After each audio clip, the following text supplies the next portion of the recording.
Bonsoir, aujourd'hui on va parler de Monsieur Jean-Luc Moreau. C'est un homme âgé de 66 ans qui a comme antécédents familiaux un père avec une insuffisance cardiaque et des maladies cardiaques. Monsieur Moreau, il est atteint d'une fibrillation auriculaire qui est surveillée par un holter de 24 heures et qui se manifeste par une arythmie avec une fréquence cardiaque 70 battements par minute irrégulier à l'apex, qui est traité par la digoxine. La digoxine qui cause une intoxication à la digoxine, qui nécessite la surveillance des signes et symptômes de la digoxinémie, comme l'anoxie, nausée, vomissement, confusion et paresthésie, et aussi le bilan sanguin. Comme nécessite la surveillance de fréquence cardiaque à l'apex 1 minute avant l'administration et un ECG en stade. L'arythmie qui est contrôlée par un défibrillateur cardiaque permanent et qui nécessite un enseignement des signes et symptômes d'arythmie comme palpitations cardiaques, fatigue et essoufflement. L'arythmie aussi, elle est traitée par le métoprolol, l'oppressor, qui est 100 mg per os 2 fois par jour, qui nécessite la surveillance de la fréquence cardiaque chaque 4 heures dans les 2 mains pour l'arythmie et la tension artérielle chaque 4 heures. Comme pour M. Moreau aussi, il présente une angine de poitrine. Il est connu pour angine de poitrine. En cas d'angine de poitrine qui se manifester par une douleur rétrosternale, il faut être soulagé. La douleur, elle va être soulagée après l'évaluation par le PQR-STU et mettre le patient en position Fowler haute et les signes vitaux et un ECG. Elle va être soulagée, la douleur va être soulagée par la nitroglycérine qui est en PRN chaque 5 minutes pour 3 vaporisations. Comme il présente, M.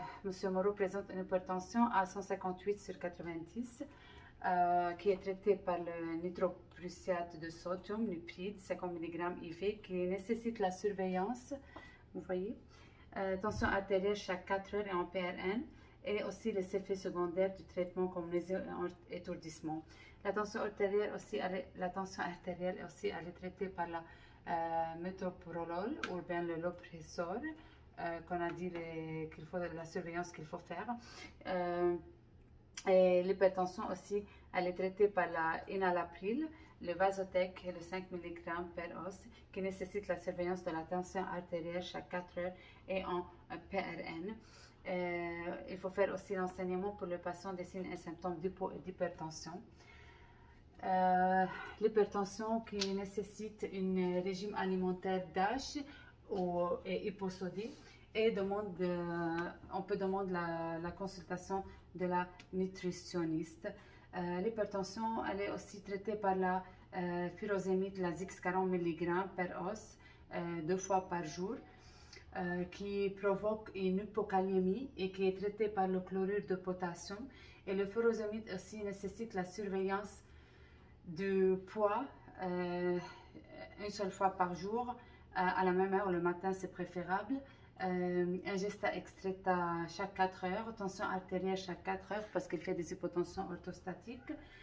Et les signes et symptômes, et en PRN aussi la tension artérielle, les signes et symptômes de déshydratation, et aussi la formule sanguine complète pour la kaliémie, la natrémie et les électrolytes.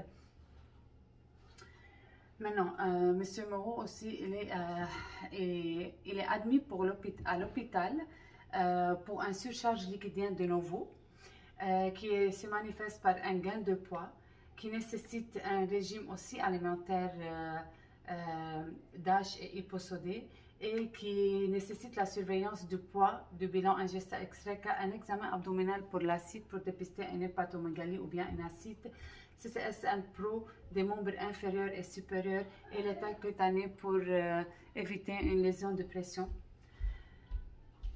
Comme le surcharge liquidien qui se manifeste aussi par les œdèmes de membres inférieurs, qui est traité aussi pour le furosémide qu'on a parlé avant, le Lasix, et qu'il faut faire la surveillance pour la Lasix. La surcharge liquidien qui évolue vers un OAP sur une insuffisance cardiaque. L'OAP qui amène aux œdèmes des membres inférieurs, et l'OAP qui se manifeste tout d'abord par l'anxiété et l'altération de l'état général, dans l'administration de morphine 4 mg IV, Elle est calmée par la morphine, dont la nécessite la surveillance de la tension artérielle, fréquence respiratoire, fréquence cardiaque, étourdissement, somnolence et hallucination, les effets secondaires de la morphine. Aussi, l'anxiété nécessite évaluation de l'anxiété chaque 4 heures ou bien en PRN. Il faut rassurer le patient et la présence de la famille à côté du patient. L'OAP aussi, elle se manifeste par une dyspnée. Pour l'OAP, avant la dyspnée, on va parler de la OAP qui nécessite une restriction liquidienne de 1,5 litres par jour. Puis l'OAP qui se manifeste par une dyspnée qui nécessite l'installation de l'oxy-O2 ventimasque parce que la lunette ne donne plus d'efficacité. Il faut mettre le patient en position Fowler haute et en position tripode.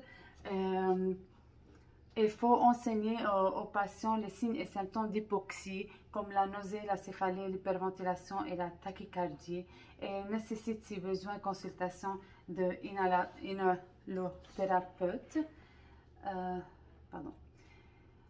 Ok, la dyspnée qui nécessite la surveillance de la fréquence cardiaque, le rythme, l'amplitude par 4 heures et en PRN, la fréquence cardiaque, la tension artérielle, le SpO2 par 4 heures et en PRN, évaluation cardio-respiratoire chaque 8 heures et les PAQ-RSTU aussi chaque 8 heures.